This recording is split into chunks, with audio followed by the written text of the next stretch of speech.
بسم اللہ الرحمن الرحیم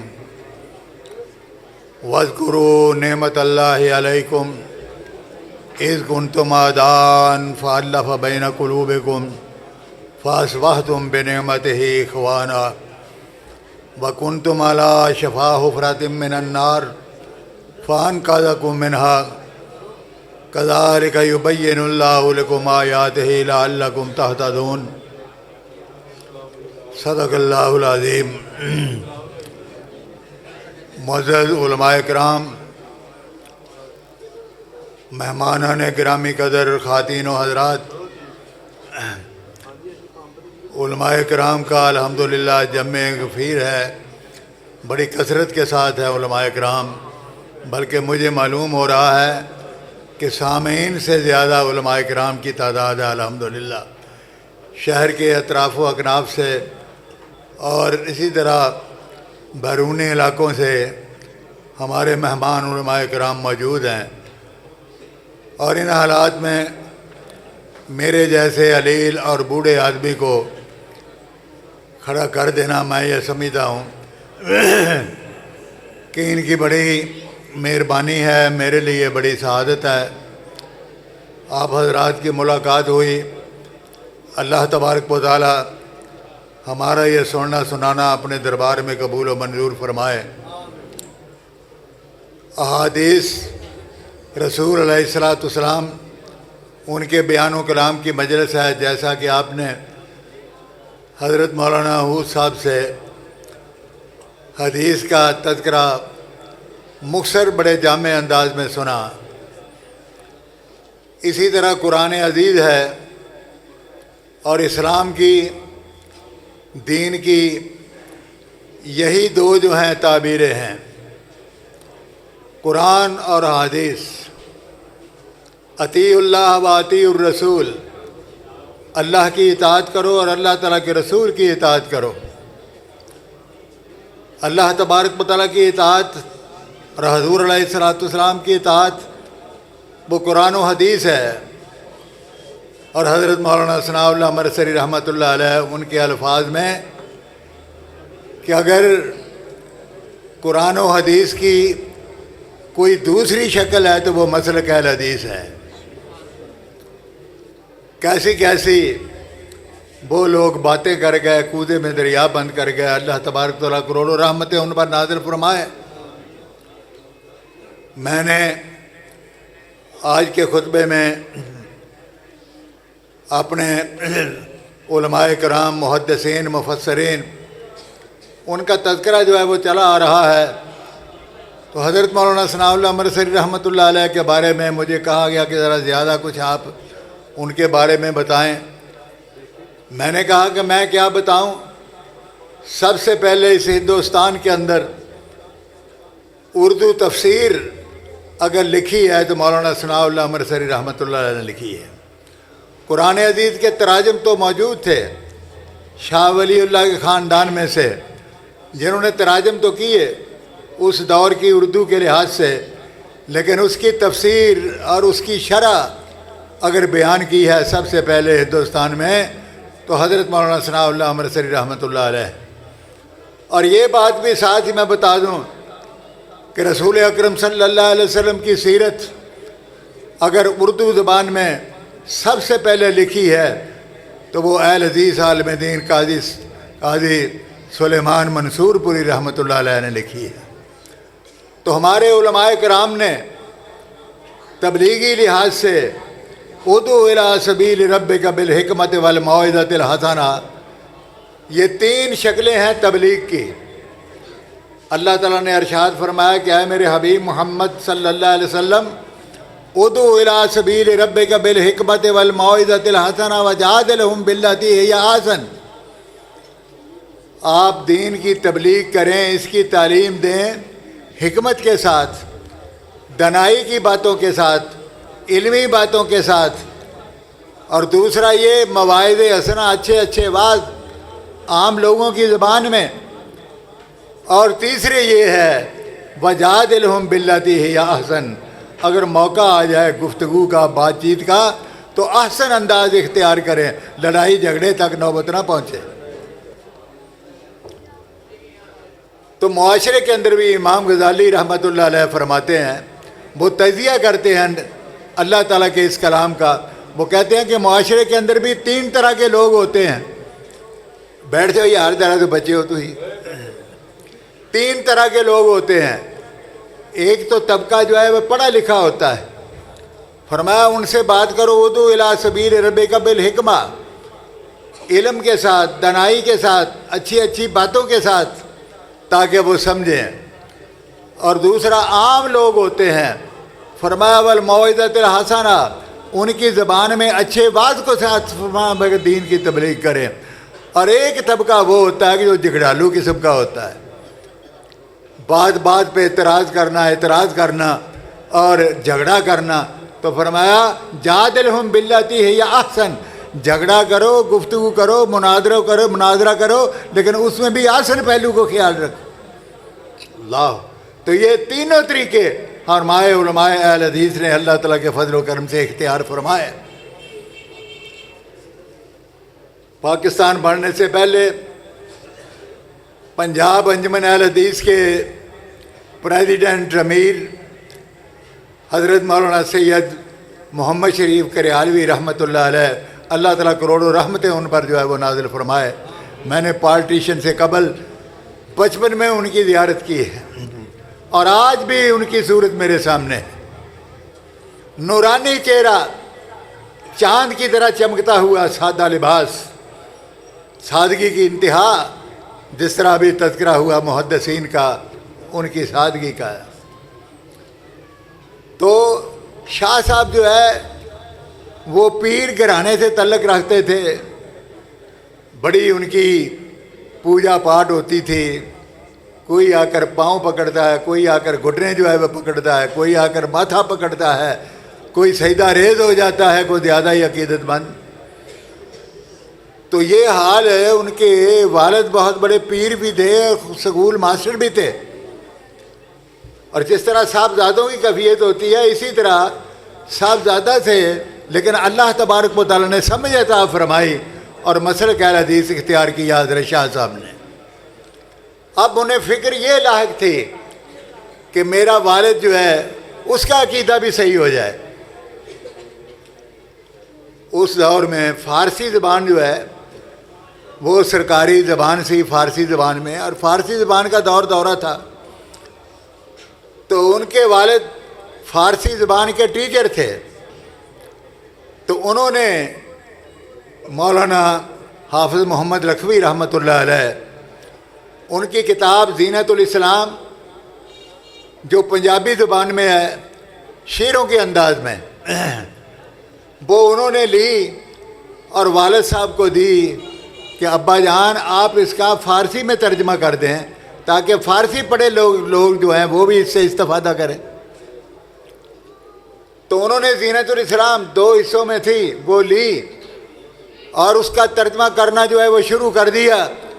وہ ساری کی ساری کتاب قرآن و حدیث پر مبنی تھی. ادھر کتاب ختم ہوئی اور ادھر ان کا عقیدہ تبدیل ہو گیا، مسلک اہل حدیث اختیار کیا. تو باپ کہنے لگا بیٹے سے کہ بیٹا میں بہت خوش ہوں تیری حکمت اور دانائی سے، تو نے میرے ساتھ کوئی جھگڑا بھی نہیں کیا ہے میرے ادب اور اکرام کی وجہ سے، لیکن میری دنیا اور عاقبت بھی تو نے سنوار دی. تو یہ وہ انداز تھا کہ جو ہمارے لوگوں نے جو ہے وہ اختیار کیا. والموعظۃ الحسنہ، اور اچھے وعظ و تذکیر کے ساتھ. جہاں ضرورت پڑی پنجابی زبان میں اشعار، شعروں کی صورت میں حضرت مولانا سمسام رحمۃ اللہ علیہ، اللہ تعالیٰ کروڑوں رحمتیں ان پر جو ہے وہ نازل فرمائے. کبھی وہ دور تھا کہ ہندوستان کے گاؤں دیہاتی علاقوں کے اندر تھڑوں پہ بیٹھے ہوئے نوجوان اس وقت پر کوئی ہیر پڑھ رہا ہے، کوئی رانجھا پڑھ رہا ہے، کوئی کچھ پڑھ رہا ہے، کچھ مرزا صاحبہ پڑھ رہا ہے. لیکن پھر وہ دور بھی آیا کہ انہی تھڑوں پر نوجوان جو ہے مولانا سمسام کے اشعار جو رسول اکرم صلی اللہ علیہ وسلم کی حیات اور سیرت پر مبنی ہوتے تھے وہ جو ہے وہ بیان کرنے لگے کہ سننے والے کھلا ہویا اے دربار محمد دا حضور دا اس میں گرامی جدوں آئے تو صلی اللہ علیہ وسلم تو ہے بالکل بیٹھ گئے یہ سردی تو گھٹ گئی تکو سننے والے کھلا ہویا اے دربار محمد دا آجا بن مولا دیا لوکا تابعدار محمد دا چھڈ محبت دنیا والی ایک دن چھڈنی تے جانا ہی خالی چھڈ محبت دنیا والی ایک دن چھڈنا تے جانا ہی خالی او جے کر لینا ہی رتبہ عالی کر لے پیار محمد دا او جے کر لینا ہی رتبہ عالی اے دنیا اے فانی تو نہ کر زندگی فانی اے دنیا ہے فانی تو کر نہ کر ضائع فانی اللہ بڑا بندہ بھول جاتا ہے سننے والے کھلا ہویا اے دربار محمد دا آجا بن مولا دیا لوکا تابعدار محمد دا جڑے آ گئے اس دربارے اور رب نے دوئی جہانی تارے او جڑے آ گئے اس دربارے اور رب نے دوئی جہانی تارے او جھوٹن جنت خلد چبارے واہ اشتہار محمد دا سننے والے کھلا ہویا اے دربار محمد دا تو میں یہ عرض کر رہا تھا کہیں یہ پڑھا جا رہا ہے تو کہیں اگے ذرا تھوڑے جا چلے جاؤ تو اتھے پڑھے جا رہا ہے چوک مدینے والے احمد سردار دی چوک مدینے والے اٹھو نی سیو گیت نبی دے گاویے اٹھو نی سیو گیت نبی دے گاویے مل جائے ٹوئی جندڑی گول گماویے ہو جائے رحمت سچے رب غفار دی چوک مدینے والے اور اگے چلے جاؤ تو اتھے پڑھیا جا رہا ہے ورفانا دا وعدہ کیتا رب رحمان نے حضور علیہ السلام دے عشق اور محبت دے اندر ڈبے ہوئے اشعار اللہ ورفانا دا وعدہ کیتا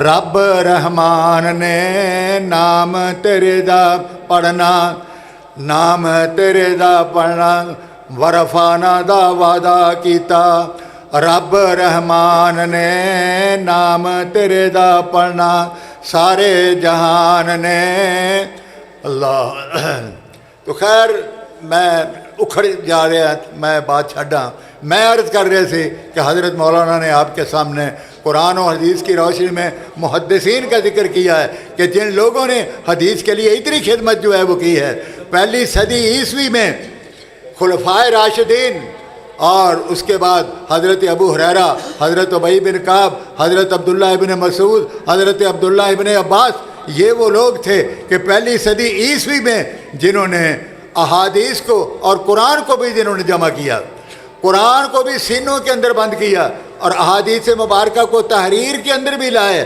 اور دل و دماغ کے اندر بھی ان کو اتارا خاص طور پر سر فہرست حضرت عبداللہ ابن عباس رضی اللہ تعالیٰ عنہ چھوٹی عمر تھی نبی علیہ السلام کی خدمت کی آپ نے ان کو دعا دی فرمایا اللہم علمہ الکتاب یا اللہ عبداللہ بن عباس کو کتاب کا علم جو ہے وہ عطا فرما چنانچہ ان کی تفسیر علماء کرام اس کو ترجیح دیتے ہیں ایک وجہ تو یہ ہے کہ حضور علیہ السلام کے چچا زاد بھائی تھے پھر آپ کے گھر حضرت میمونہ رضی اللہ تعالیٰ عنہ وہ ان کی سگی خالہ تھی اور علی مرتضیٰ رضی اللہ تعالیٰ عنہ ان کے چچا زاد بھائی تھے اس لیے حضور کے گھر آنا جانا تھا اس لیے زیادہ موقع حضور علیہ السلام کی وحی آتی تھی قرآن میں صورت میں اور احادیث کی صورت میں حضور تو تشریح بیان کرتے تھے زیادہ ان کو جو ہے وہ موقع ملا اور پھر اس کے بعد پھر دوسری صدی جو ہے وہ آتی ہے تو اس کے اندر پھر آگے تابعین تبع تابعین جنہوں نے اتنا کام کیا قرآن کی تدوین کے سلسلے میں امام شافعی رحمۃ اللہ علیہ فقہ اصول فقہ یہ سب سے پہلے انہوں نے اصول فقہ کی بنیاد امام شافعی رحمۃ اللہ علیہ نے لکھی۔ آج دنیا کے اندر 45 کروڑ مسلمان ایسے ہیں جو ان کی فقہ کو لایا عمل جو ہے وہ بنائے ہوئے ہیں۔ تو امام شافعی رحمۃ اللہ علیہ اس قدر حافظہ اور اس قدر علم کے پیکر کہ حضرت امام مالک کے پاس جاتے ہیں پڑھنے کے لیے، تو وہ کہتے ہیں کہ شافعی تو کتنا پڑھا ہوا ہے؟ کہنے لگے آپ کی کتاب موطا مجھے زبانی یاد ہے۔ اللہ اکبر، آپ کی کتاب موطا مجھے زبانی یاد ہے۔ اس کے بعد ان سے تعلیم جو ہے وہ حاصل کرتے ہیں اور اپنے ایک دوسرے استاد امام وکیع اس سے شکوہ کرتے ہیں اپنے